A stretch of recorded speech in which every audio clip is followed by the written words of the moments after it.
Ryan! Kung nakawigo ka, sure ako, very informative tong episode para sa'yo. Lalo na kung new car owner ka, para matuto ka na kagad at para hindi ka maloko pagdating sa maintenance ng kotse mo. Kaya save mo na tong video or pwede mo na rin to share sa kakilala mo nakawigo. Quick background story muna tayo. Hindi ko alam kung nakita mo yung mga personal campaigns ko sa social media para hindi ka mapeke kapag bumili ka online. Nagka-project kasi ako with Shopee. Tapos yung ambag ko is to boost credibility or authenticity ng products na pwede mo mabili sa kanila online para mas ma-build up ang buyer's confidence. Kaya nung nagka-project ako with them, syempre, ginawa ko na rin ito na para bang awareness campaign para mag-guide ang mga tao kung saan sure o rig ang mabibili na Toyota parts. Either sa Toyota dealerships na nationwide meron or sa online shop na nasa link ko. By the way, ingat kayo kasi pati yung nagbebenta ng peke, ginagamit na rin videos ko. Nakakainis, pero wala tayong magagawa. Kaya sana marunong tayo mag-legit check kung legit ba ang source. Kung late mo na nakita to at na-experience mo na mapeke, sorry na akin kasi hindi tayo naging effective. Diba, ang content ko ay para makatulong sa pagbigay ng proper information sa viewers. Minsan, to promote critical thinking. Kaya don't forget to like the video and subscribe if you support my advocacy. By the way, may support Real Ryan stickers na rin pala tayo. Kaya kung gusto mo mag-represent ng pinaglalaban natin, andito lang yung link sa video. Sa episode na to, pag-uusapan natin ang mga maintenance parts specifically para sa Wigo. Ito yung para bang guide para sa'yo para matik may idea ka na at hindi ka na basta madadala ng sasabihin ng seller or ng mekaniko kung minemekaniko ka na. At ang kagandahan, mapa first gen or second gen Wigo, applicable tong video sa'yo. Nakalink na rin ang items kung saan sure o rig Toyota. Siyempre, una, engine oil. Isip ng tao, wag daw Toyota engine oil kasi wala naman daw pagawaan ng langis ang Toyota o kaya repack lang daw to. Magkaiba ang repack versus formulated na para sa kanila mismo. Anyways, hindi ako fan ng mineral oil at lalo na sa alanganin na semi.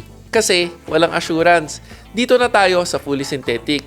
10,000 kilometers or 6 months ang palit nito.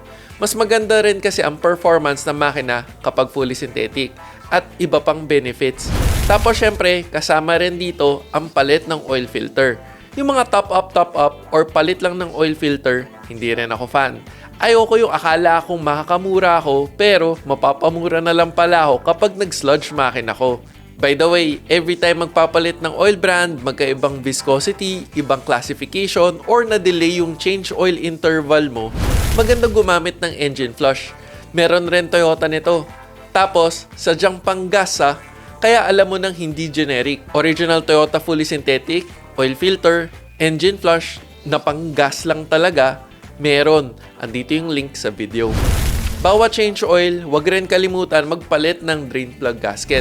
Next, air filter. Isa rin tong madalas na binabaliwala ng tao. Isip kasi para sa hangin lang. Pero ang original na air filter, sinisigurado nito na tama ang airflow para sa air-to-fuel ratio. At nafi-filter ng mabuti ang dumi. Take note, maalikabok pa naman dito sa atin. At kung nabigyan ka ng peke, hindi mo malalaman ng orig sa peke. Pero ako na bahala sa'yo para sure o rig. Ito, visual inspection. Every time mag-change oil ka, which is more or less every 6 months, pasilip mo na rin. Tapos, kung parang tumigas na yung hibla or naghimulmul na, palit na. Kapag may deform or parang napipilas na, palit na rin. Ang lifespan nito, more or less, nasa 20,000 kilometers. Tapos, pwedeng mas mapaaga. Kaya ideal yung may visual check-up dito. May dalawang klaseng air filter para sa Wigo. Check mo na lang alin yung para sa Wigo mo. Next, spark plugs. Regular or ordinary spark plugs. Every 10K ang palit. Periodic ang palit nito. Kahit hindi pa sira, palit na. Para iwas sira. Tsaka para tip-top condition sa performance at fuel efficiency. Pag peke, hindi tumatagal. Punti kagad. Para sa orig, andito lang sa video. Eto, hashtag, alam mo ba, iisang klase lang ang spark plug mapa Gen 1 or Gen 2 ng Wigo. Etong mga nauna, crucial para sa engine performance at fuel economy. Bago pala mag next item, singit ko na rin dito yung Toyota Injector Cleaner para maintain ang performance ng injectors. Actually, kung may bara sa injectors, kaya rin nito maayos yon para hindi tumakaw sa gas ang sasakyan. Ideal to sa tatlong magkakasunod na full tank. Kung curious ka bakit tatlo kahit solved na sa isa, sa tatlo kasi na magkakasunod, damay na pati yung carbon buildup sa valves, pistons, cylinder walls at combustion chamber. At kung never ka pa nakapagsali nito, nasa 60k ka na, sure na may carbon buildup na injectors mo. Kaya mag-fuel injector cleaner ka na. Next item na pag-uusapan natin, yung nag-handle ng ibang components ng sasakyan.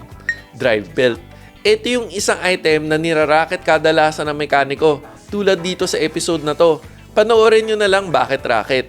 Itong drive belt, visual inspection to. Kapag nakita ka ng cracks, alam na. Pero, ang replacement schedule nito nasa 80k to 100k.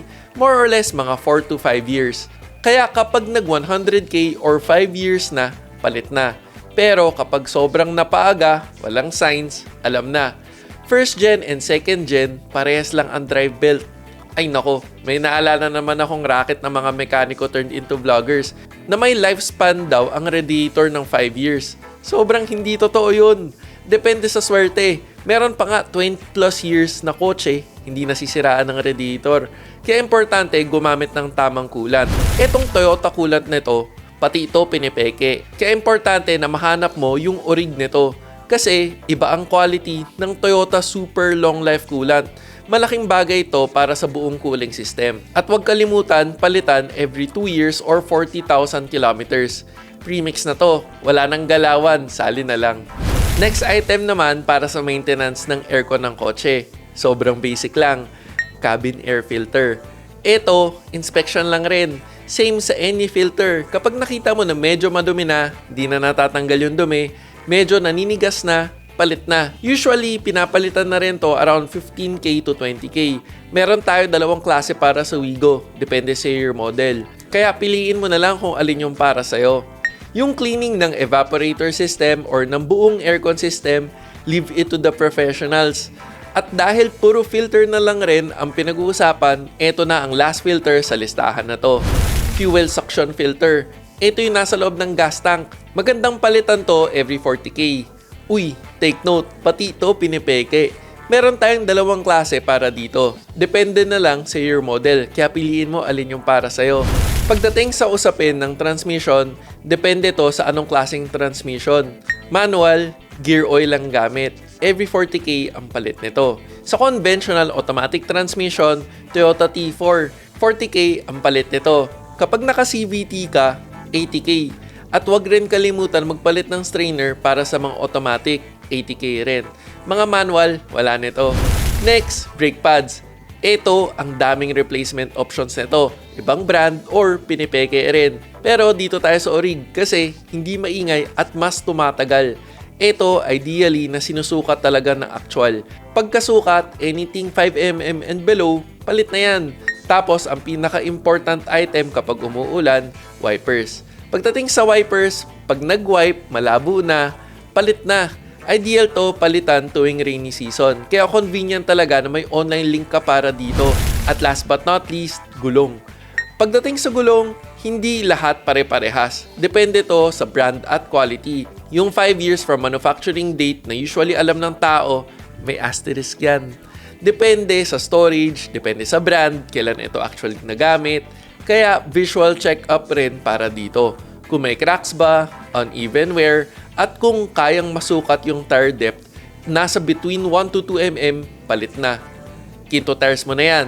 Japanese technology, made in Thailand. Made for driving comfort, maporma pa. By the way, kung nakamodelo ka na Wigo, meron fit na sunshade para sa'yo. Andito lang yung link sa video. Orig Toyota yan. Meron ka bang ibang tanong tungkol sa maintenance ng Wigo? Huwag mahiya magtanong sa comment section. Kung nakadagdag info tong episode na to sa'yo, please don't forget to like the video. At kung hindi ka pa nakasubscribe, baka naman, para updated ka sa mga relevant car-related videos. Sana nakatulong. O teka, pag may nakalimutan man ako, comment down below. This is me, Real Ryan, bringing you real talk, real experiences, and real reviews. Don't forget to subscribe like, and click the notification bell. Thank you for watching. Peace.